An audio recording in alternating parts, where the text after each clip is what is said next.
মার্কিন সেনাদের ফোনই এখন ইরানের সবচেয়ে শক্তিশালী অস্ত্র।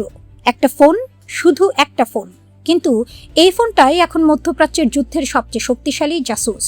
মার্কিন সেনারা নিজেদের ফোনে ভিডিও করছে, ছবি তুলছে, সোশ্যাল মিডিয়ায় পোস্ট করছে, আর ইরান সেই একই ভিডিও দেখে বুঝে ফেলছে তাদের ক্ষেপণাস্ত্র কতটা কার্যকরী ছিল।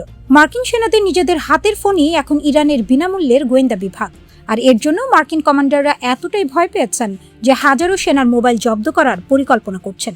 17 জুলাই জর্ডানের মুয়াফফাক সালতি বিমান ঘাঁটিতে ইরানের ক্ষেপণাস্ত্র ও ড্রোন হামলা। মার্কিন সেনারা দৌড়ে বাংকারে যাচ্ছেন, আর এক সেনা সদস্যের চোখে ম্যাটার স্মার্ট গ্লাস, সেই গ্লাসে সব রেকর্ড হচ্ছে। পরে সেই ভিডিও ইনস্টাগ্রামে ছড়িয়ে পড়ল, আর সেই ভিডিও দেখে ইরান বুঝে ফেলল তাদের হামলা কতটা সফল, কোথায় আঘাত হেনাচ্ছে, কোন স্থাপনা ক্ষতিগ্রস্ত হয়েছে। মার্কিন সেন্ট্রাল কমান্ডের প্রধান অ্যাডমিরাল ব্র্যাড কুপার নিজের চিঠিতে লিখেছেন, সংবাদ মাধ্যমের প্রতিবেদন এবং সেনাদের মোবাইল ফোনে ধারণ করা ছবি ও ভিডিও থেকে ইরান প্রায় তাৎক্ষণিকভাবে বুঝতে পারছে তাদের হামলা কতটা সফল হয়েছে। ইরানের নতুন অস্ত্র ওপেন সোর্স ইন্টেলিজেন্স বা OSINT মানে হলো যে তথ্য ইতিমধ্যেই সবার জন্য উন্মুক্ত, সংবাদপত্র, সোশ্যাল মিডিয়া, সেনাদের নিজেদের পোস্ট। ইরান এই উন্মুক্ত তথ্যই ব্যবহার করে মার্কিন ঘাঁটি ও অভিযান সম্পর্কে মূল্যবান তথ্য সংগ্রহ করছে। অ্যাডমিরাল কুপার তার চিঠিতে স্পষ্ট করে বলেছেন, ইরান জানে তারা ক্ষেপণাস্ত্র ছুড়েছে, কিন্তু তারা জানে না সেটি লক্ষ্যবস্তু থেকে 50 মিটার দূরে পড়েছে, খালি রানওয়েতে আঘাত করেছে নাকি জনবহুল কোনো স্থাপনায় আঘাত এনেছে। সংবাদ মাধ্যমে প্রকাশিত বিস্তারিত তথ্য কার্যত ইরানের জন্য বিনামূল্যে যুদ্ধ ক্ষয়ক্ষতির মূল্যায়নের কাজ করে দিচ্ছে। মার্কিন সেনারা নিজেরাই ইরানকে বলে দিচ্ছে, দেখো তোমার মিসাইল এখানে পড়েছে, একজন মারা গেছে, এতটা ক্ষতি হয়েছে, আর ইরান সেই তথ্য দিয়ে পরবর্তী হামলা আরো নিখুঁত করে তুলছে।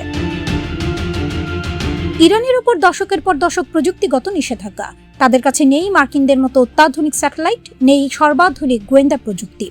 কিন্তু ইরান কি করলো? তারা মার্কিন সেনাদের নিজেদের অহংকারকে অস্ত্র বানিয়ে ফেললো। মার্কিন সেনারা তাদের ফোনে লোকেশন অন করে রাখে, সোশ্যাল মিডিয়ায় চেক ইন করে, নিজেদের বেজের ছবি তুলে পোস্ট করে, আর ইরান এইসব তথ্য সংগ্রহ করে, কোন ঘাঁটিতে কত সেনা, কোন স্থাপনায় কি আছে, কোথায় দুর্বলতা।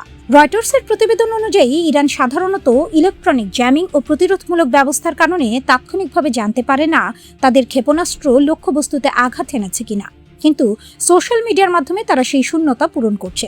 প্রযুক্তিগত অসমতার মধ্যেই ইরান এক নতুন পথ খুঁজে পেয়েছে। আর এই ভয়ে মার্কিন কমান্ডাররা এতটাই প্যানিকে পড়েছেন যে জর্ডানে অবস্থানরত কিছু মার্কিন সেনাকে জানানো হয়েছে আগামী কয়েকদিনের মধ্যে তাদের মোবাইল ফোন জব্দ করা হতে পারে। পুরো মধ্যপ্রাচ্য জুড়েই এমন ব্যবস্থা নেওয়ার বিষয়টি বিবেচনায় রয়েছে। হাজারো মার্কিন সেনা তাদের পরিবারের সঙ্গে যোগাযোগ রাখতে, নিজেদের নিরাপদ থাকার খবর জানাতে ব্যক্তিগত মোবাইল ফোনের উপর নির্ভরশীল। তাদের ফোন কেড়ে নিলে তারা শুধু যুদ্ধক্ষেত্রে নয়, মানসিকভাবেও আরো বিচ্ছিন্ন হয়ে পড়বে। অ্যাডমিরাল কুপার নিজেই স্বীকার করেছেন, এই ধরনের তথ্য প্রকাশের চূড়ান্ত মূল্য দিতে হতে পারে। মার্কিন সেনারা নিজেদের হাতেই নিজেদের জীবন বিপন্ন করছে।